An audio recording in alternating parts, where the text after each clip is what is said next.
اعلیٰ حضرت عظیم البرکت آپ فرماتے ہیں حسینوں میں حسین ایسے امام الانبیاء ٹھہرے حسینوں میں حسین ایسے امام الانبیاء ٹھہرے وہ نبیوں میں نبی ایسے کہ محبوب خدا ٹھہرے وہ نبیوں میں نبی ایسے کہ محبوب خدا ٹھہرے حسینوں میں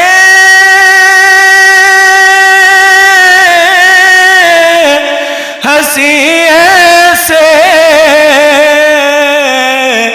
حسینوں میں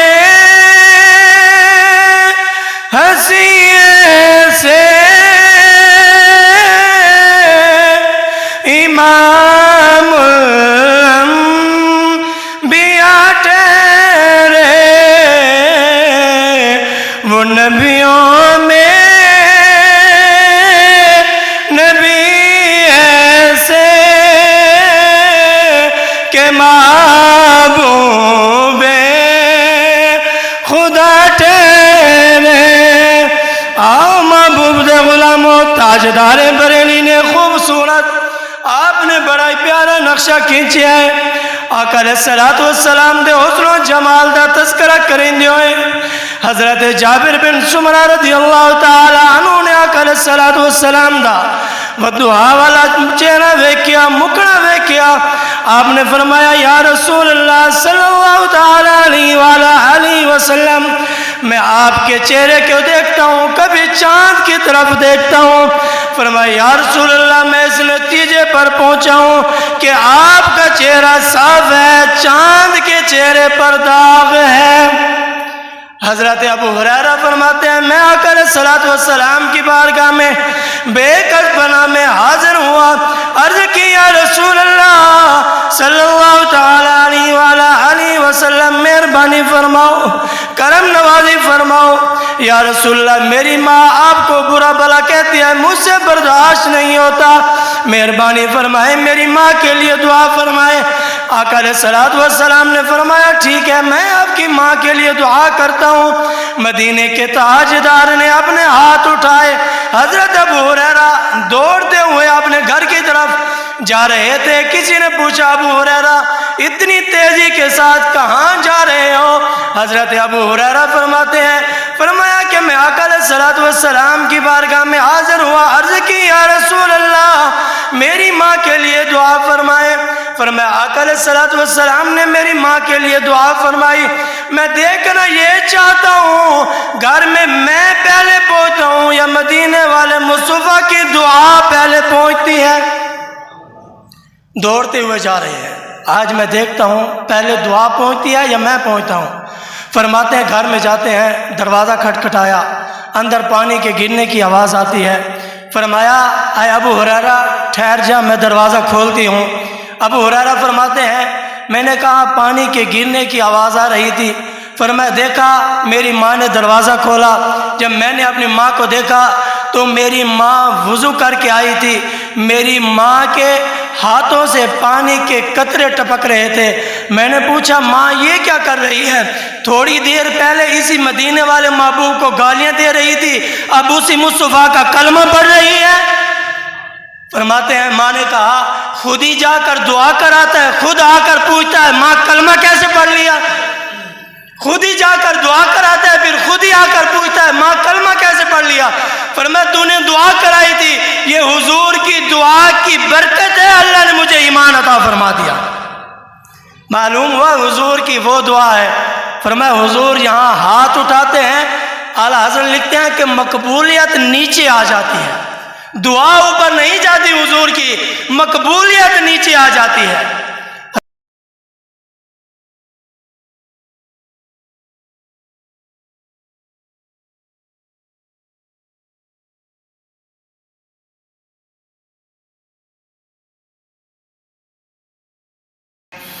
بسم اللہ الرحمن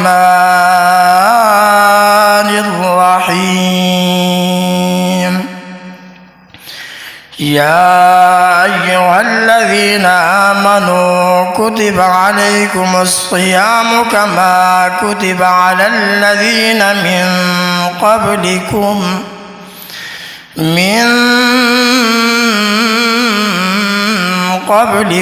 لعلكم تتقون آمنت بالله صدق الله العظيم إن الله وملائكته يصلون على النبي يا أيها الذين آمنوا صلوا عليه وسلموا تسليما يا سيدي يا رسول الله الصلاة والسلام عليك يا سيدي يا حبيب الله الصلاة والسلام عليك يا سيدي يا نبي الله وعلى آلك وأصحابك يا سيدي يا خاتم النبيين دنیا تے آیا کوئی تیری نام مثال دا، دنیا تے آیا کوئی تیری نام مثال دا، میں لب کے لے آواں کتوں سونا تیرے نال دا، میں لب کے لے آواں کتوں سونا تیرے نال دا۔ کہندی اے حلیمہ مکھ ویکھ لجپال دا، میں لب کے لے آواں کتوں سونا تیرے نال دا، میں لب کے لے آواں کتوں سونا تیرے نال دا۔ حضرات محترم، جو آیات کریمہ میں نے آپ کے سامنے پڑھنے کا شرف حاصل کیا ہے، دعا ہے اللہ تبارک و تعالی اس کا صحیح مفہوم، ترجمہ، معنی و مطالب بیان کرنے کی توفیق عطا فرمائے، ہم سب کو سن کر اس پر عمل کرنے کی توفیق عطا فرمائے۔ درود و سلام آقا نامدار مدنی تاجدار سرکار مدینہ سرور قلب و سینہ راحت قلب و جاں امام الانبیاء والمرسلین کی بارگاہ میں عرض کرنے دو بعد، حضرات یجب وقال عائد ہے جمعۃ المبارک شعبان المعظم کا آخری جمعہ ہے۔ دعا ہے اللہ تبارک و تعالی اس مہینے اور جو مہینہ مہمان بن کر ہماری زندگی میں آ رہا ہے، اللہ تبارک و تعالی حضور کے صدقے ہم سب کو اس مہینے کی قدر کرنے کی توفیق عطا فرمائے، اور وہ مہینہ ہم سب کے لیے بخشش کا سامان بنائے، ہم سب کے لیے نجات کا ذریعہ بنائے۔ حضرات محترم، آج کا جو میرا موضوع ہے استقبال رمضان ہے۔ اگر کسی کے گھر میں کوئی مہمان آئے، مہمان ہو خاص، تو بندہ بچوں کو کہتا ہے گھر کی صفائی کرو، گھر کو سجا دو، کیونکہ میرا مہمان آ رہا ہے۔ فرمایا یہ وہ عظمت والا شان والا مہینہ ہے۔ ماہ رمضان آنے سے پہلے پہلے مدینے کے تاجدار نے ایک جلسہ کیا، محفل کی، یعنی کانفرنس کی۔ آقا علیہ الصلوۃ والسلام نے تمام صحابہ کرام کو جمع کیا، بٹھا کر آقا علیہ الصلوۃ والسلام نے فرمایا یہ جو مہینہ تمہاری زندگی میں آ رہا ہے، حضور چاہتے تو ماہ رمضان کے دوسرے دن بھی یہ محفل کر سکتے، حضور چاہتے تو ماہ رمضان کے تیسرے دن بھی یہ انتظام اہتمام کر لیتے، آقا علیہ الصلوۃ والسلام نے ماہ رمضان سے ایک دن پہلے حضرت سلمان فارسی رضی اللہ تعالی عنہ فرماتے ہیں مدینہ کے تاجدار نے ایک دن پہلے سب کو جمع کیا، حضور نے خطبہ دیا، مدینہ کے تاجدار نے ارشاد فرمایا یہ وہ عظمت والا مہینہ آ رہا ہے۔ فرمایا اللہ تبارک و تعالی نے مجھے 5 چیزوں سے نوازا ہے، 5 چیزوں سے مجھے نوازا ہے میری امت کو، اور وہ 5 چیزیں اللہ نے کسی کی امت کو عطا نہیں فرمائی۔ وہ 5 چیزوں کا مدینہ کے تاجدار نے تذکرہ کیا۔ وہ 5 چیزیں کون سی ہیں جن کا ذکر آقا علیہ الصلوۃ والسلام نے کیا؟ اور دوسری بات سماعت فرمائیں، جس طرح حضرت یوسف علیہ نبینا علیہ الصلوۃ والسلام کے 7 12 بھائی تھے، اللہ تبارک و تعالی نے حضرت یوسف علیہ نبینا علیہ الصلوۃ والسلام کے صدقے ان کے 11 جو بھائی تھے ان کو بھی معاف فرما دیا۔ اس طرح اللہ تبارک و تعالی نے اس ماہ رمضان کی برکت سے جو 11 مہینے کے آقا علیہ الصلوۃ والسلام کی امت سے بھول کر گناہ ہوئے، تو اللہ تبارک و تعالی اس مہینے کی برکت سے وہ 11 مہینے کے جو گناہ ہیں معاف فرما دے گا۔ یہ مہینہ وہ عظمت والا مہینہ ہے، تمام مہینوں کا سردار یہ مہینہ ہے۔ اس مہینے کے اندر اللہ تبارک و تعالی نے قرآن کریم کو نازل فرمایا، اور یہ وہ مہینہ ہے جس کا تذکرہ حضور شعبان کے آخری دن حضور علیہ الصلوۃ والسلام فرما رہے تھے۔ فرمایا یہ وہ مہینہ آنے والا ہے جس مہینے کے اندر ایک رات ایسی ہے جو 1000 مہینے سے افضل ہے۔ اور آقا علیہ الصلوۃ والسلام نے فرمایا میری امت کو جو اللہ نے 5 چیزیں عطا فرمائیں، وہ 5 چیزیں کون سی ہیں؟ پہلی چیز یہ ہے، فرمایا جب ماہ رمضان کی پہلی رات آتی ہے، پہلی رات اللہ تبارک و تعالی میری امت پر نظر رحمت فرماتا ہے۔ اور یاد رکھنا جس پر اللہ تبارک و تعالی نظر رحمت فرماتا ہے پھر اس بندے کو کبھی عذاب نہیں دیتا۔ جس کی طرف اللہ تبارک و تعالی نظر رحمت فرمائے اس بندے کو پھر رب تعالی عذاب نہیں دے گا۔ اور دوسری بات مدینہ کے تاجدار نے فرمایا اللہ نے یہ میری امت کو عطا فرمایا، کسی اور امت کو یہ شرف حاصل نہیں ہوا۔ دوسری بات ارشاد فرمایا جب ان کے منہ کی بو ہے اللہ تبارک و تعالیٰ کو کستوری سے بھی زیادہ پسند ہے۔ اور یہ بھی سماعت فرمائے مسئلہ یہ ہے کہ اللہ تبارک و تعالیٰ سونگھنے سے پاک ہے۔ جب سونگھنے سے پاک ہے پھر فرمایا کہ مجھے کستوری کی خوشبو سے اس بندے کے منہ کی جو بو ہے زیادہ پسند ہے۔ فرمایا یہ شرف اللہ نے میری امت کو عطا فرمایا۔ تیسری چیز بیان فرمائی، فرمایا جو معدے سے بو اٹھتی ہے فرمایا اللہ تبارک و تعالیٰ کو زیادہ پسند ہے۔ یہ شرف بھی اللہ نے اپنے محبوب کی امت کو عطا فرمایا، اور کسی نبی کی امت کو یہ شرف حاصل نہیں ہوا۔ اور چوتھی بات ذکر فرمائی، آقا علیہ الصلوۃ والسلام نے فرمایا جب ماہ رمضان کی آخری رات آتی ہے اللہ تبارک و تعالیٰ پورے مہینے کے برابر لوگوں کی بخشش فرماتا ہے۔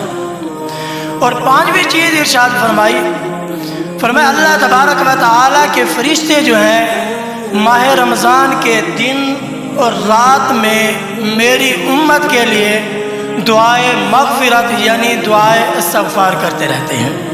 یہ 5 چیزیں جو ہیں اللہ نے اپنے محبوب کی امت کو عطا فرمائی، کسی اور نبی کی امت کو عطا نہیں فرمائی۔ یاد رکھنا ہم بھی اپنا گھر سجاتے ہیں مہمان کے لیے، مہمان کا استقبال کرتے ہیں۔ آج آپ اور میں غور کریں کون سی مسجد ہے جس میں ماہ رمضان کا استقبال کی تیاری ہو رہی ہے؟ وہ کون سا گھر ہے جس گھر میں ماہ رمضان کے استقبال کی تیاری ہو رہی ہے؟ فرمایا اللہ تبارک و تعالی 11 مہینے فرشتوں کو حکم دیتا ہے جنت کو سجاؤ، 11 مہینے جنت کو سجایا جاتا ہے، خوبصورت آراستہ کیا جاتا ہے۔ 11 مہینے کے بعد اللہ تبارک و تعالی جب ماہ رمضان کا مہینہ آتا ہے، رب العالمین فرماتا ہے جنت کے سارے دروازے کھول دو اور دوزخ کے سارے دروازے بند کر دو۔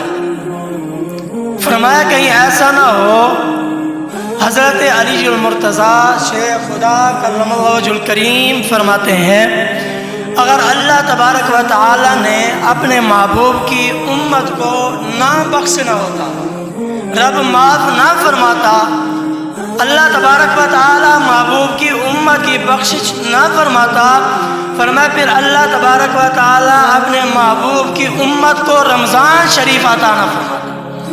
یہ اس بات کی دلیل ہے کہ رب محبوب کی امت کو معاف کرنا چاہتا ہے، اس لیے تو رمضان شریف عطا فرمایا ہے۔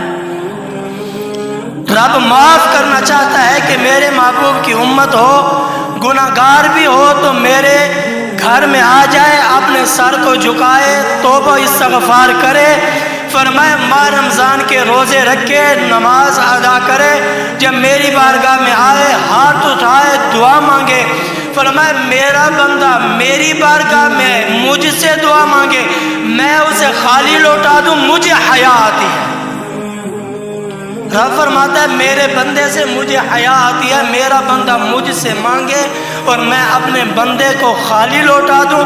فرمایا نانا جب میرا بندہ مجھ سے مانگتا ہے میں کہتا ہوں اے فرشتوں گواہ ہو جاؤ، فرمایا یہ میرا بندہ جانتا ہے عطا بھی رب فرماتا ہے، دیتا بھی رب ہے، اس لیے تو میرے گھر میں آیا ہے، اس لیے تو مجھ سے مانگ رہا ہے، میرے بندے کو یقین ہے میرا رب ہی عطا فرماتا ہے۔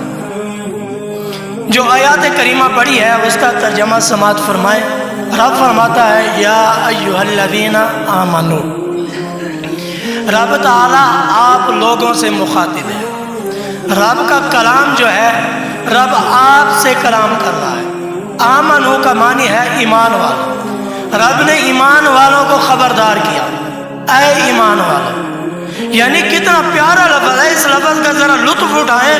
رب فرما رہا ہے آپ کو اے ایمان والوں، رب آپ سے مخاطب ہے۔ اگر کوئی بڑے عہدے والا آپ سے بات کرے آپ خوش ہو جاتے ہیں، آپ غور کریں رب آپ سے کلام فرما رہا ہے، اے ایمان والوں آمنو۔ آگے فرمایا کتب علیکم الصیام، فرمایا جس طرح میں نے پہلی امتوں پر روزے فرض کیے اس طرح تمہارے اوپر بھی فرض کیے، کما کتب علی الذین من قبلکم لعلکم تتقون، فرمایا جس طرح میں نے روزے پہلی امتوں پر فرض کیے اس طرح تمہارے اوپر بھی فرض کیے تاکہ تم اللہ سے ڈرنے والے اور تقوی اور پرہیزگاری اختیار کرنے والے ہو جاؤ۔ اس آیات کریمہ کا یہ سادہ سا ترجمہ تھا جو آپ نے سماعت فرمایا۔ یہاں پر مفسرین نے بہت ہی خوبصورت کلام کیا ہے۔ آمنو سے فرمایا، حضرت حسن بصری رحمۃ اللہ تعالی علیہ فرماتے ہیں جب یا ایھا الذین آمنو سنو تو اس کی طرف دھیان بھی رکھو، یعنی کان لگا کر سنو۔ جب آمنو کا لفظ آئے دائیں بائیں نہیں دیکھنا، آپ نے غور کے ساتھ سننا ہے، توجہ کے ساتھ سننا ہے، فرمایا غور کرنا ہے۔ آمنو رب آپ سے کلام فرما رہا ہے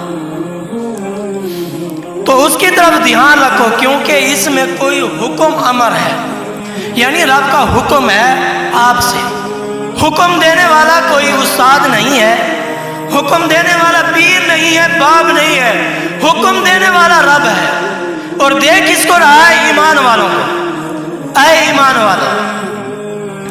آپ نے فرمایا کوئی حکم امر ہے جس کا تجھے حکم دیا جا رہا ہے، یا اس میں کوئی ممانعت ہے جسی سے تجھے منع کیا جا رہا ہے، تو اللہ تعالیٰ ایمان والوں کو مخاطب کرتے ہوئے فرماتا ہے کتب علیکم الصیام، تم پر روزے فرض کیے گئے، کما کتب علی الذین من قبلکم، جیسا کہ تم سے پہلوں پر فرض ہوئے، اس آیات مبارکہ سے اس چیز کا بھی پتہ چلتا ہے روزے صرف امت محمد پر فرض نہیں ہیں، بلکہ پہلی امتوں پر بھی روزے فرض کیے گئے تھے۔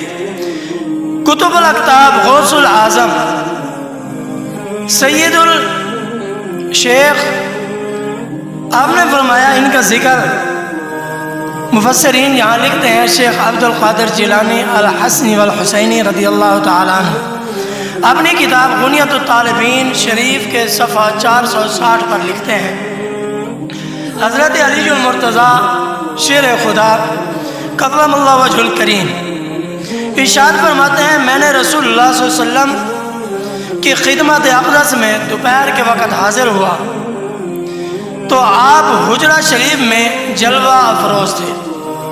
میں نے سلام عرض کیا، آپ نے سلام کا جواب ارشاد فرمایا، نیز یہ فرمایا، یا علی ھذا جبرائیل، اے علی یہ جبرائیل تجھے سلام کہتا ہے۔ فرشتوں کا سردار ولیوں کے سردار کو سلام کہہ رہا ہے، اور بتانے والے جو ہیں وہ نبیوں کے سردار ہیں۔ آمنہ کے لال فرماتے ہیں، ولیوں کے سردار سے فرشتوں کا سردار سلام کہہ رہا ہے۔ آپ نے فرمایا، علیک وعلیک السلام یا رسول اللہ، آپ پر اور جبرائیل پر بھی سلام ہو۔ نبی پاک صاحب صلی اللہ علیہ وسلم نے ارشاد فرمایا، مدینہ کے تاجدار نے میرے نزدیک میں آپ کے قریب ہوں تو فرمایا، اے علی جبرائیل علیہ السلام تجھے کہہ رہے ہیں ہر مہینے کے 3 دن کے روزے رکھنے ہیں۔